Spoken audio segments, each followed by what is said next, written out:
Praise the lord. దేవుని నామానికి మహిమ ఘనత ప్రభావాలు చెల్లునుగాక. ఆమేన్. ప్రభు అయిన యేసుక్రీస్తు మీ అందరికి శుభాభివందనాలు తెలియజేయుచున్నాను. యోహాను సువార్త 5వ అధ్యాయము 35వ వచనం. అతడు మండుచు ప్రకాశించుచున్న దీపమై ఉండెను. మీరు అతని వెలుగులో ఉండి కొంతకాలము ఆనందించుటకు ఇష్టపడితిరి.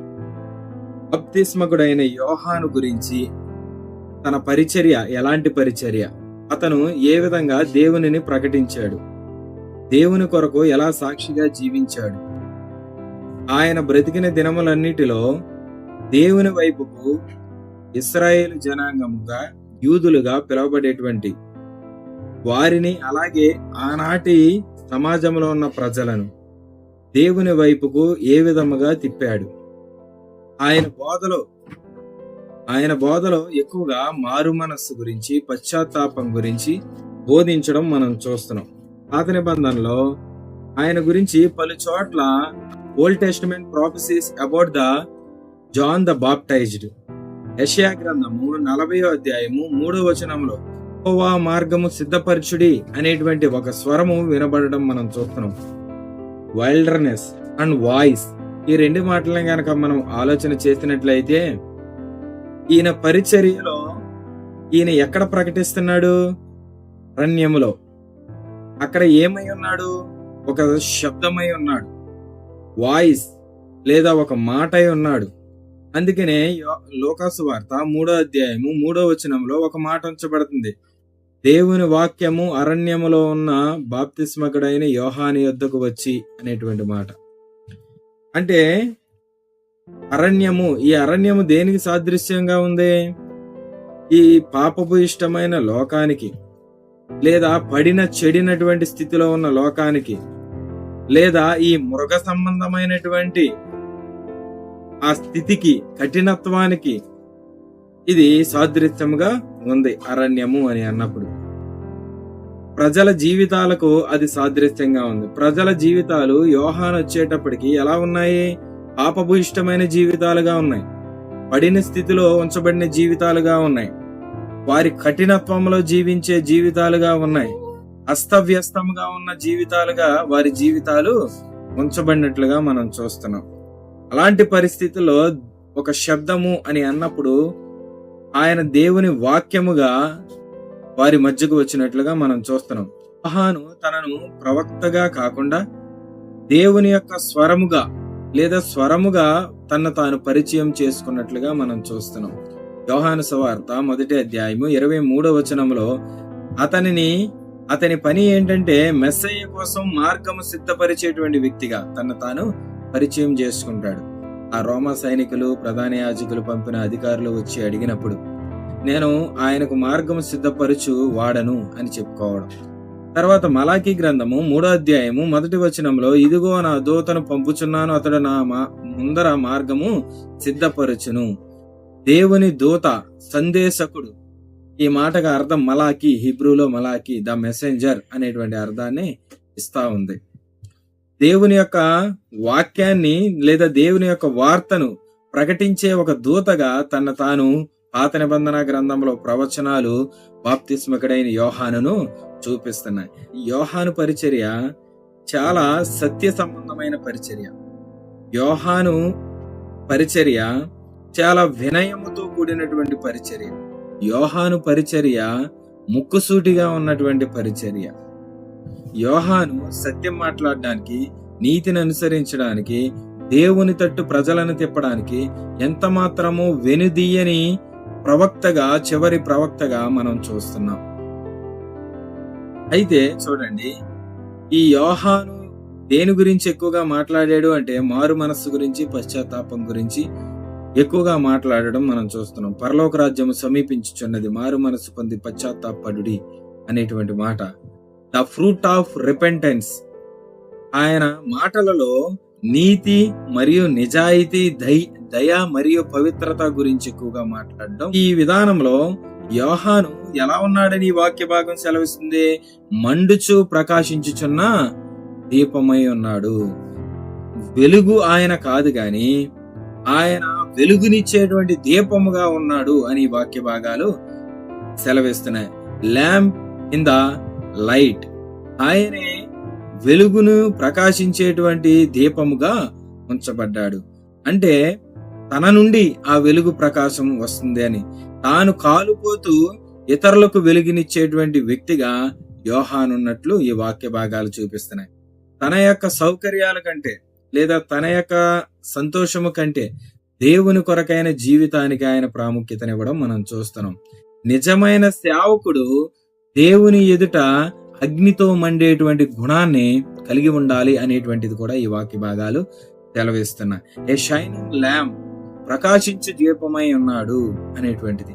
యేసుక్రీస్తు ప్రభుల వారు ఆయన గురించి చెబుతూ ఏమంటాడంటే, సువార్త 11వ అధ్యాయము 11వ వచనంలో, స్త్రీలు కనిన వారిలో బాప్తిస్మిచ్చి యోహాను కంటే గొప్పవాడు పుట్టలేదని నిశ్చయముగా మీతో చెప్పుచున్నాను. ఎందుకని అంత ఘనతను యోహాను గారికి ఇవ్వడం జరిగింది యేసుక్రీస్తు ప్రభుల వారు? ఎందుకని ఆలోచన చేస్తే, యోహాను దేని నిమిత్తమైతే వచ్చాడో, ఏ పని నిమిత్తమైతే వచ్చాడో, ఏ చిత్తము నిమిత్తమైతే దేవుని చేత పంపబడ్డాడో ఆ చిత్తమును ఆయన సంపూర్ణముగా ప్రకటించినట్లుగా మనం చూస్తాం. యేసుక్రీస్తు ప్రభుల వారిని చూసినప్పుడు యోహాను సువార్త 1వ అధ్యాయం 29వ వచనంలో, మరునాడు యోహాను యేసు తన యొద్దకు రాగా చూచి, ఇదిగో లోకపాపములను మోసుకొని పోవు దేవుని గొర్రెపిల్ల. లోకపాపములను మోసుకొని పోవు దేవుని గొర్రెపిల్ల అని ఎవరిని గురించి అంటే, యేసుక్రీస్తు ప్రభు.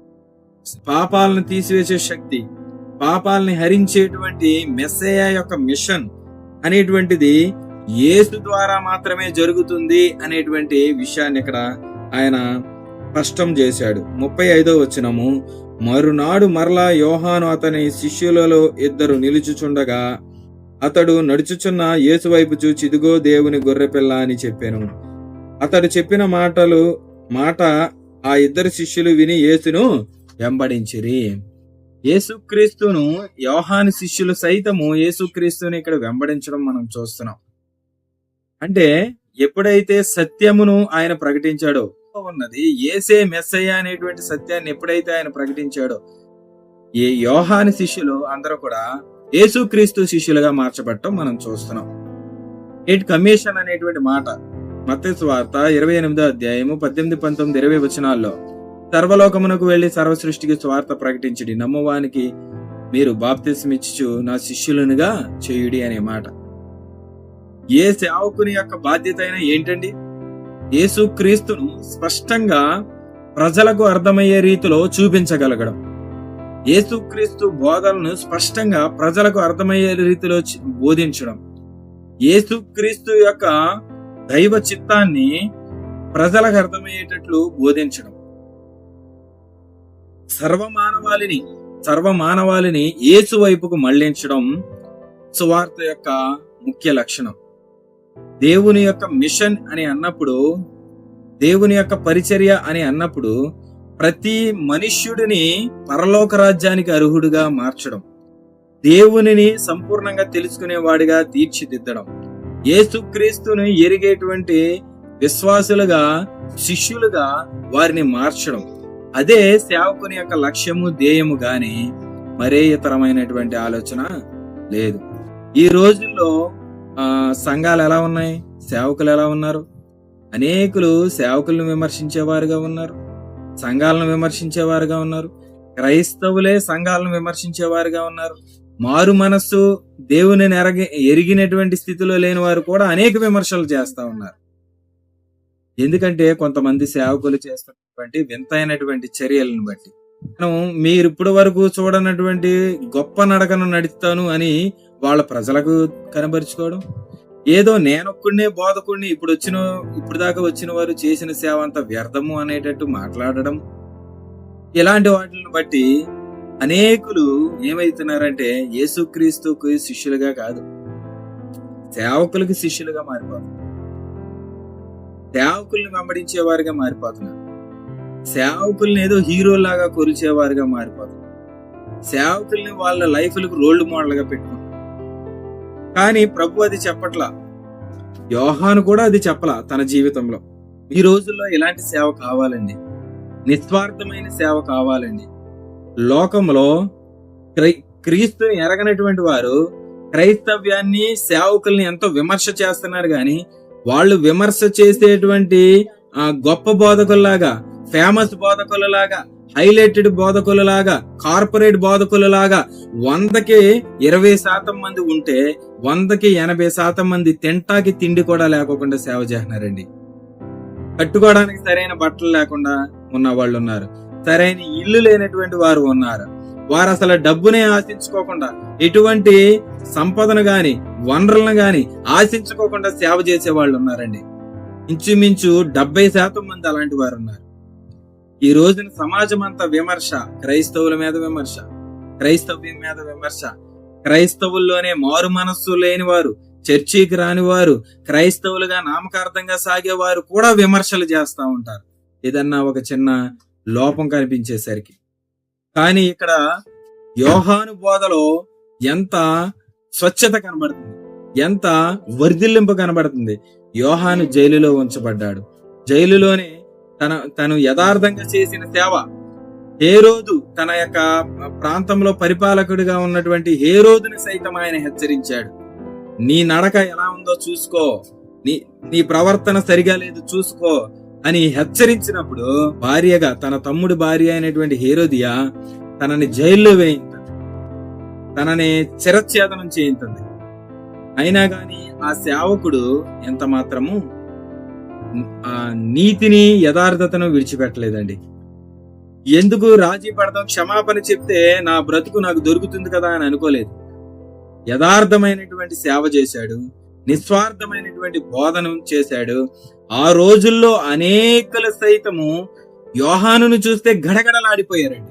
ఎలాంటి వారంటే పాపం చేసేవారు, అవినీతికి పాల్పడేవారు, దుష్ట పరిపాలన చేసేవారు. యోహానును చూస్తే ఇతను ఏమంటాడో, ఎలా హెచ్చరిస్తాడో అని గడగడలాడిపోయాడు. ఈవెన్ అధికారుల్ని, మారు మనస్సు అక్కర్లేనటువంటి శాస్త్రులు, పరిసయ్యుల్ని ఆయన అన్నాడు, సర్ప సంతానమా అని అన్నాడు. మీరు పాపము చేసేటువంటి దుష్ట జనాంగమా అని అన్నట్లుగా. ఈ రోజు ఎవరు ఖండిస్తున్నారండి సంఘాల్లో? ఈ రోజు ఎవరు హెచ్చరిస్తున్నారండి సంఘాల్లో? మీకు సమాధానం కలుగుతుంది, మీకు శాంతి కలుగుతుంది, మీరు అభివృద్ధి పొందుతారు, మీరు ఆశీర్వాదాలు పొందుతారు, మీ జబ్బు పోతుంది, మీ రోగం పోతుంది. ఇదే చెప్తున్నారు గాని నీ బుద్ధి మార్చుకో, నీ గుణం మార్చుకో, నువ్వు దేవునిని వెంబడించు, నీ ప్రవర్తన మార్చుకో, నువ్వు పాపాన్ని విడిచిపెట్టు అని చెప్పేటువంటి బోధకులు ఎంతమంది ఉన్నారండి? బోధకులు కరువైపోయారు. అలా చెబితే ఆ సంఘాలు కూడా ఆ బోధకుని అంగీకరించేటువంటి స్థితిలో లేవు. బోధకుని విమర్శ చేస్తాయి. బోధకుని వెంటనే ఆయన మాకు అక్కర్లేదు, ఇలా మొహం మీద మాట్లాడే వాళ్ళు మాకు అక్కర్లేదు, మేము కోరుకున్నది చెప్పేవాళ్లే మాకు కావాలి అని ఈ రోజున సంఘాలు కోరతనేయండి. అందుకనే ఈ రోజు క్రైస్తవ్యము ఎలా మడితే అలాగా, కనీసం సిద్ధాంతాలు, బైబిల్ సిద్ధాంతాలను కూడా పాటించుకోకుండా ఎవరిష్టం వచ్చినట్టు వాళ్ళు విచ్ఛిన్నమైపోతున్నారండి ప్రియమైన క్రైస్తవ విశ్వాసులారా. కానీ యోహాను అలా లేడు, యోహాను బోధలు అలా లేవు. ఆయన మరణానికి అప్పగించుకున్నాడు, ఎవరిని హెచ్చించాలో వారిని హెచ్చించాడు. అందుకే ప్రభు అయిన యేసుక్రీస్తు అన్నాడు, మీరు ఆయన వెలుగులో ఉండి కొంతకాలము మీరు ఆనందించితిరి కదా. అంటే యథార్థమైన సేవ, నీతిగల బోధ ఎక్కడ ఉన్నా యథార్థవంతులు, సరి చేసుకునే వాళ్ళు, తప్పులను సరిదిద్దుకునే వాళ్ళకి అది నచ్చుతుందండి, నచ్చుతుంది. ప్రియమైన క్రైస్తవ సంఘమా, విశ్వాసులారా, మీ మనస్సులను మార్చుకొనండి, పరిశుద్ధత వైపు మళ్ళుకొనండి, నీతి యథార్థంగా జీవించడానికి సిద్ధపడండి. దేవుని నామాన్ని గృహాలలో మహిమపరచాలి, దేవుని సన్నిధిలో మహిమపరచాలి. అటు విధంగా ఉండాలని కోరుకుంటూ ఈ నా మాటలు ఇంతటితో ముగిస్తున్నా. దేవుడు తన పరిశుద్ధ వాక్యాన్ని మన వెనుకట్లో దీవించును గాక. ఆమేన్.